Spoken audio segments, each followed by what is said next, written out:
Hello and welcome to Bite Size Biocompatibility with Leah Williams and Beau Rollins. We are so excited, as you can tell, to discuss chemical characterization in our next episode, Leah. Yes, absolutely. And have we got a treat for you today? We discuss everything going from what is chemical characterization, the much overlooked data generation. No, the much overlooked data gathering part of chemical characterization and why you shouldn't ignore it. And then going and discussing some of, let's say, our heartaches with the data generation as well. It is definitely going to be a nail biter of an episode. So grab your popcorn and sit back and relax for one of the most stimulating conversations one can have on chemistry. Hello and welcome to Bite-Sized Biocompatibility, the educational series focused on making the technical content of medical device biocompatibility digestible. My name is Leah Williams. Hi, and I'm Beau Rollins with Intrinsic Medical Group, and we're excited to take you along on this journey.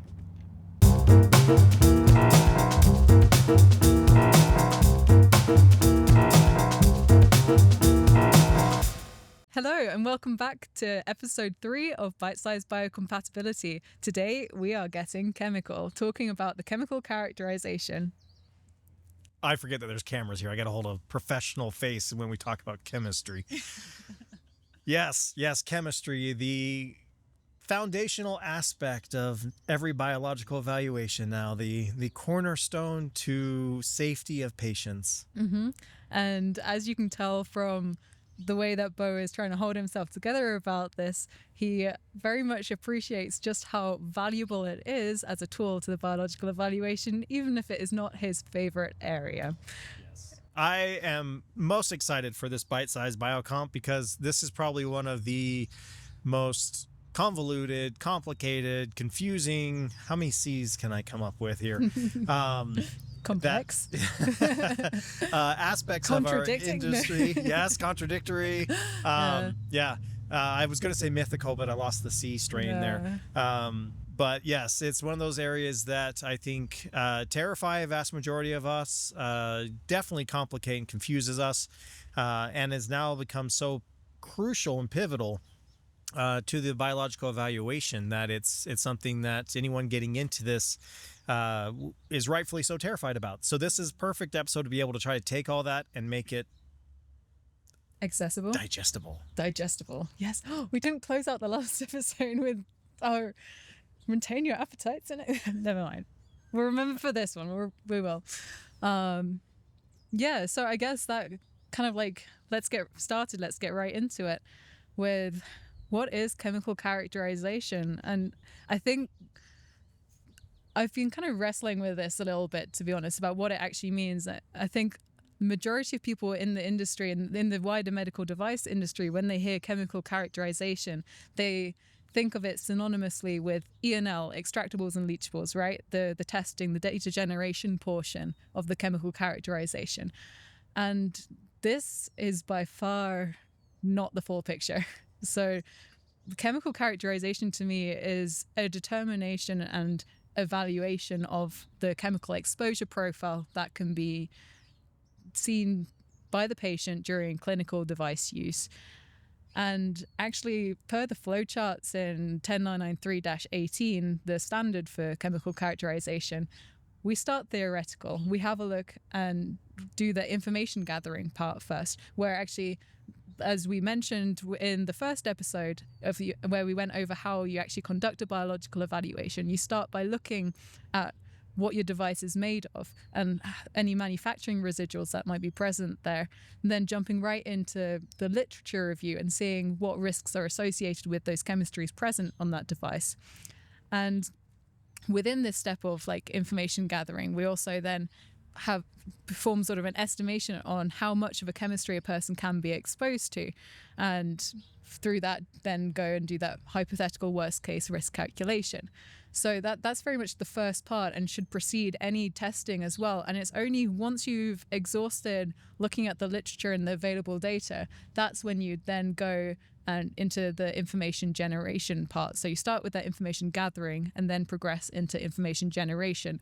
And that's where your extractables and your leachables testing comes in. And if you're feeling a little lost right now, it's okay. I'm sorry.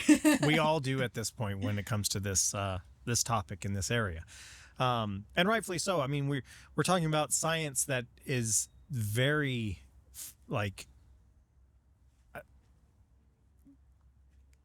Oh, I've lost the word I wanted. Describe I almost it. said finite, but it's not finite. I mean, it's so meticulous, right? It has the sensitivity to be able to go so minute when we evaluate these chemistries, these compounds, these materials, that the data gets overwhelming super quick. And like you said, with when it starts with data gathering, when you're looking at your materials, your processing aids, and everything else, that's oftentimes a step and process that people don't even do in their evaluations. And so when they step into the device, they're just basically not knowing even what potentially is there. They're just waiting for their spectrums to come back and the list of compounds and to go from there. Right. And it's so the data gathering is such a fundamental part also for informing the data generation. It means you're not going into the testing blind. And as you've mentioned, whilst there are standard methodologies that chemistry labs will use to have a look at that extractables profile or the leachables profile, which we'll cover in a second, there is a whole variety of techniques available. And looking at -18 as well, it's nowhere near as prescriptive as what usually you get asked for from regulators or what you see as the standard methods that are used. So, yeah, I don't have a way to close out that sentence. No. I think, you're summing up how I've always said is that it's really magical. And I mean that in the most like positive way, right? Like what analytical chemistry has the ability to do is truly amazing. And the problem that we often run into is that unlike a set cell strain that we pull from AATC and then we sit there and we culture up and we expose it to a concentration and that's reproducible from lab to lab, analytical chemistry, everything about it's unique. Everything about it really is lab dependent. And there's been so many studies published over the years that we've started doing this. They've done comparisons where they've extracted and they've sent the same extract, and I'll quote the same because if you know on chemistry, like you can run multiple extracts from the same device and get different things every time because of the sensitivity and aspects of it. But they'll run these through and they'll get completely different results from different labs. There's so much variability built into these methods on how they're extracted, the chemistries involved, the temperatures, even down to the shaking and everything that goes into it. And that's just the start. And then moving it into the analytical equipment on what types of pressures they have running through their columns, the temperatures, what they're going to use for their standards when they align everything and they run it through. The processes and the cycles that have been validated, all of that. Yeah. It is so complex. And it is something that's, truly just can overload, I think, most of us in the industry at times. Yeah. All right. So let's break it down a little bit more for people. So once you've done your information gathering, that kind of gives you a bit more of an understanding about what's present in your device. And that information is crucial when you're stepping into step 2, the information generation.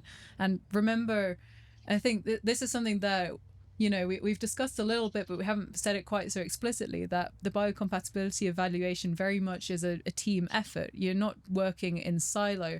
Whilst maybe you are the biocompatibility specialist who's performing that risk evaluation, you're working with your design teams, you're working with your chemists, your toxicologists to really understand the device in full.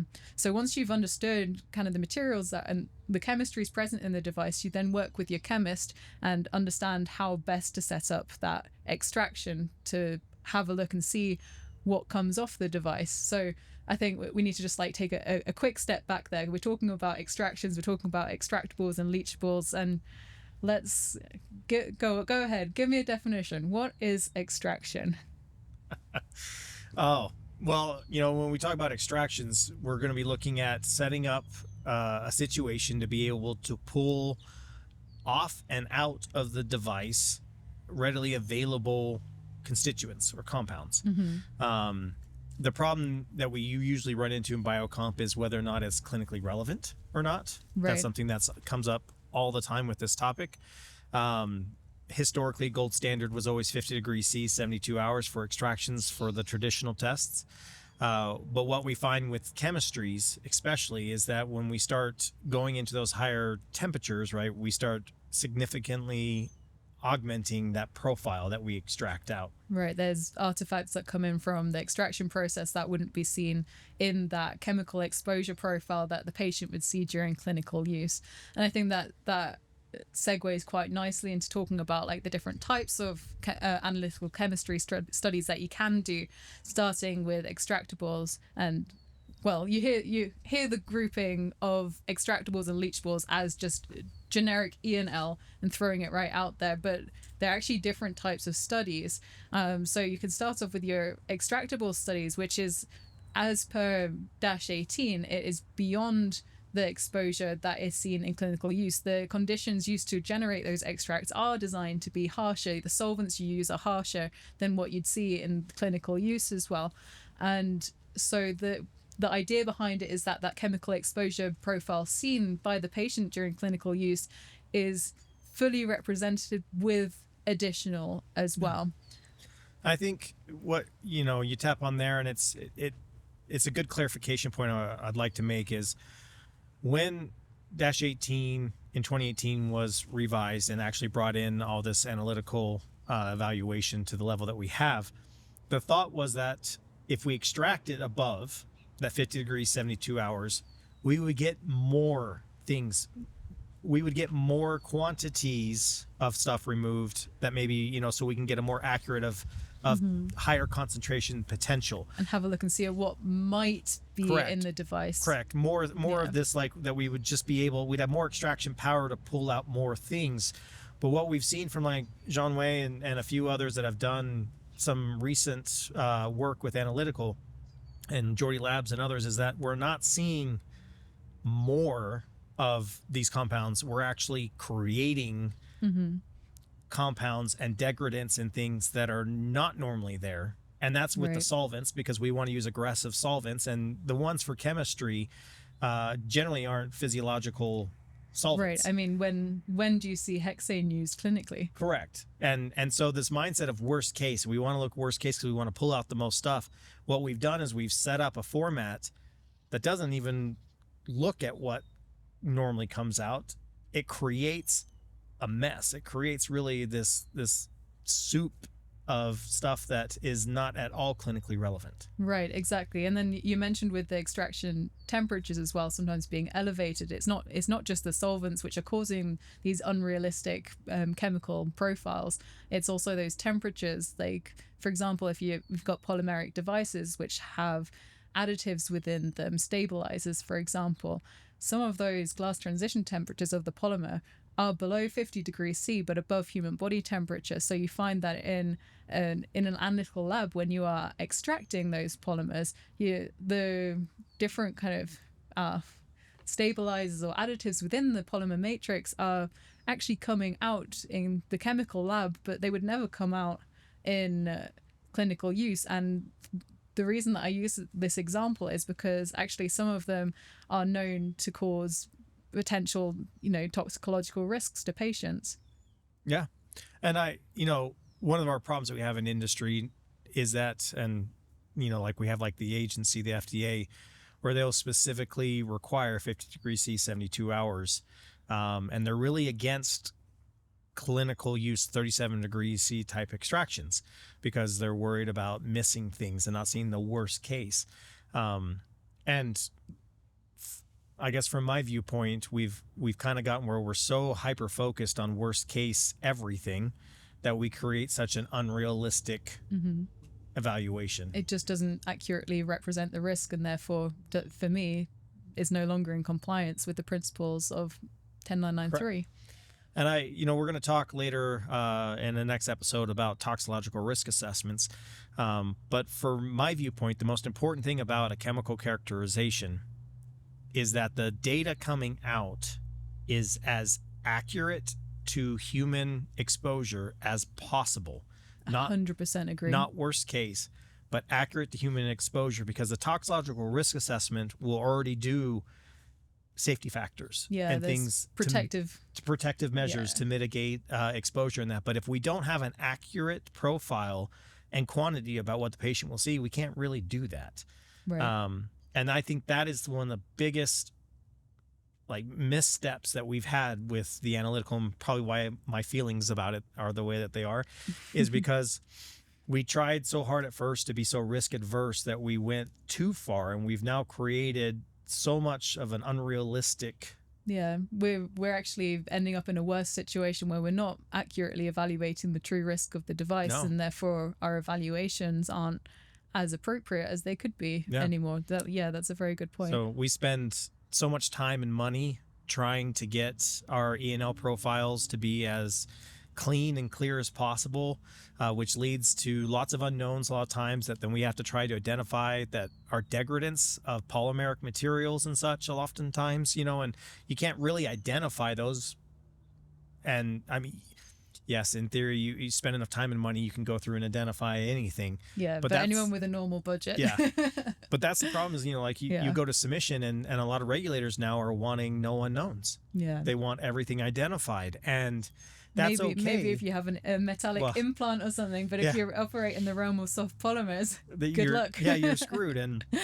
And like we said, if you start with relevant data, then if you have some of those unknowns, then that's okay, because that means that they'll be there with normal clinical use and we should look at them. Mm-hmm. But if I know this is due to migration of plasticizers because of the glass transition phase or degradants of the polymers and that, then I'm going to be spending thousands of dollars, weeks to months, trying to identify these polymer fragments that there isn't going to be tox data on anyway, because they're just a random degradant product. So what are you going to do with that? Yeah.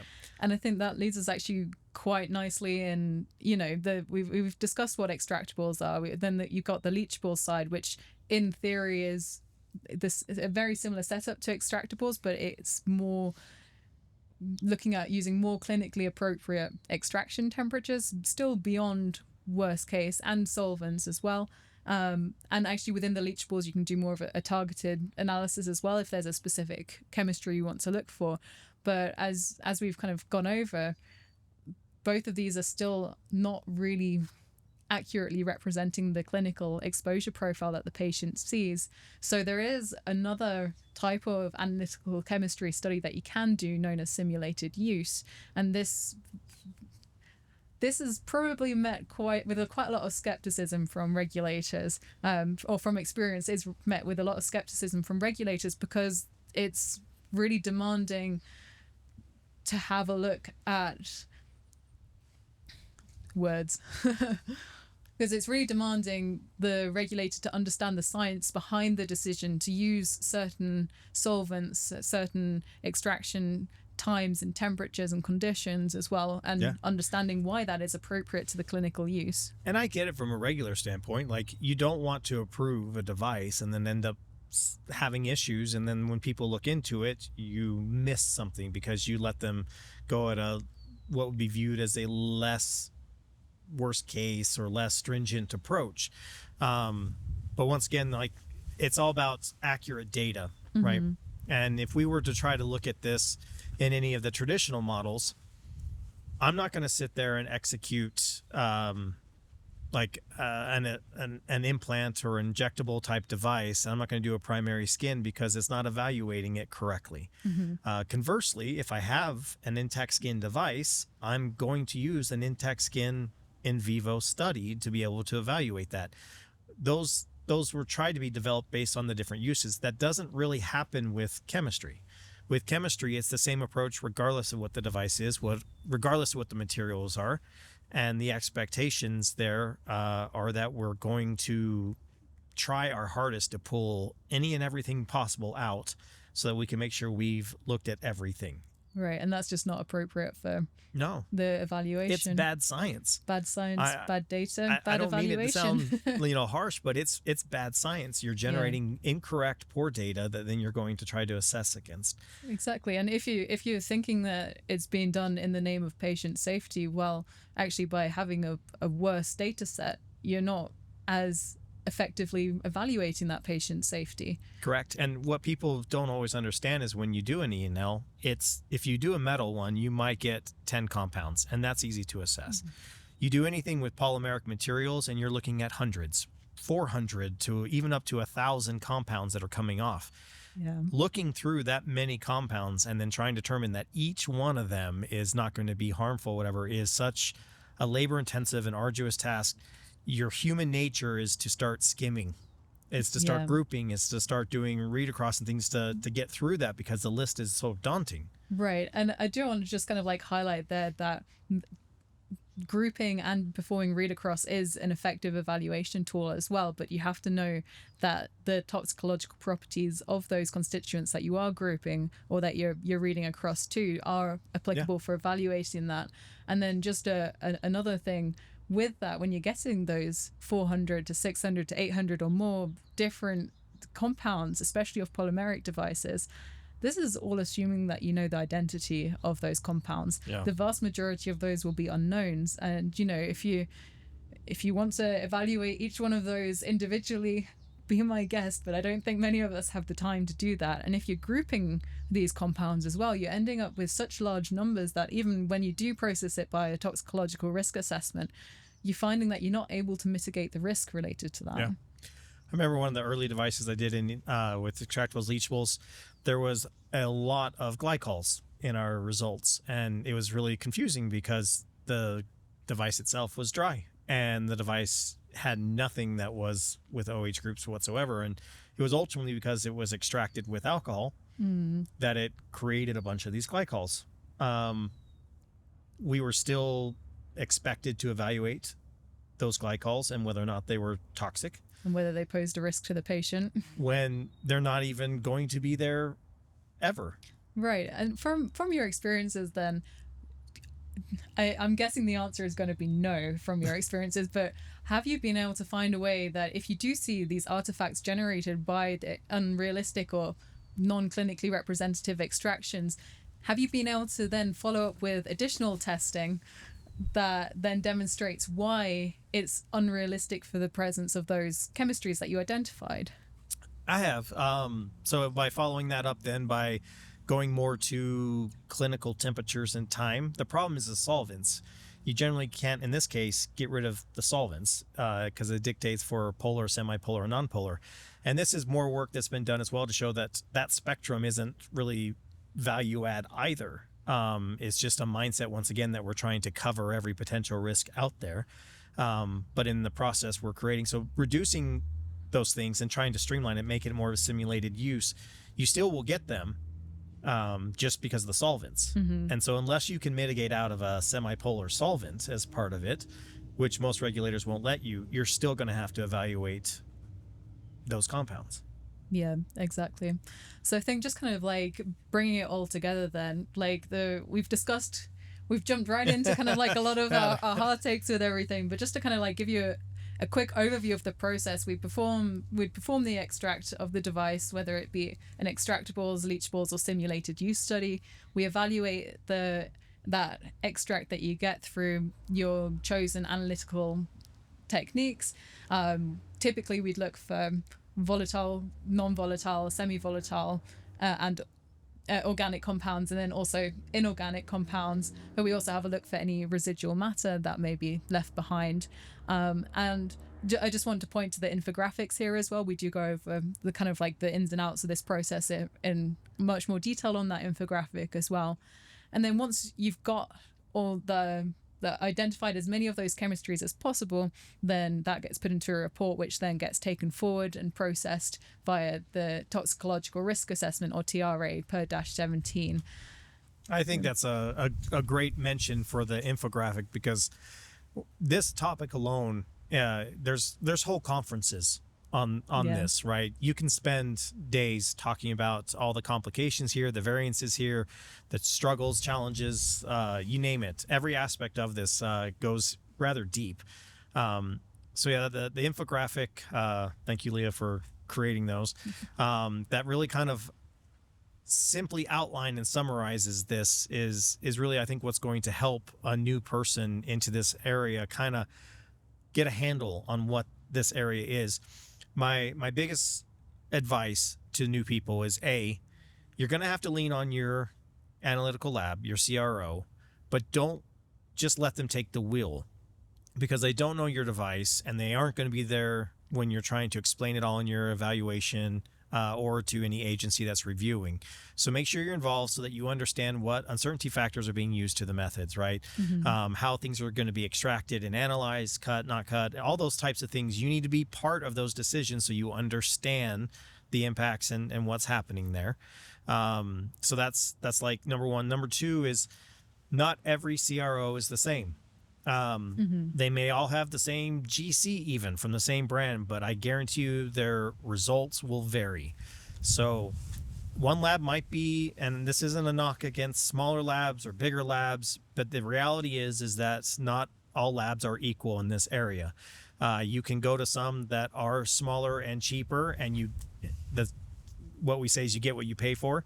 That doesn't mean that the largest labs are the best ones, but it is important to also note that some of these labs that do hundreds of devices a year or thousands of devices a year will have a much more robust and complex library. Well, not just the libraries, they've also have that experience of working with the different material types as well. So I think a kind of like the example technique that's given here is LCMS, liquid chromatography, liquid chromatography mass spectrometry. And that is something where there isn't a universal library for anything or universal database. So the results that are run through in the equipment, it's very much dependent on each location as well. Yeah. So, and then just another thing I want to add is that something that I found and had a lot of good feedback for during my experience is that whenever you are setting up to perform analytical chemistry testing, put together just a Word document with some information on your device. What is it? What's it made of? Kind of like any residuals or processing, like contaminants or anything like that, because that really helps that analytical chemist figure out what's most appropriate for that extraction. So I think chemistry, all of biocompatibility is a teamwork activity, but chemistry is really where that teamwork shines. And by getting involved early on, not just to understand the uncertainty factors which are being used and other factors, you're also giving the chemist more information in which that they can then make their analysis more applicable and appropriate to your device. And I think the final point I'll make is with the new -1 on 2025 version, it has added in about particulates and particulate identification, which isn't really addressed or covered in -18 very much.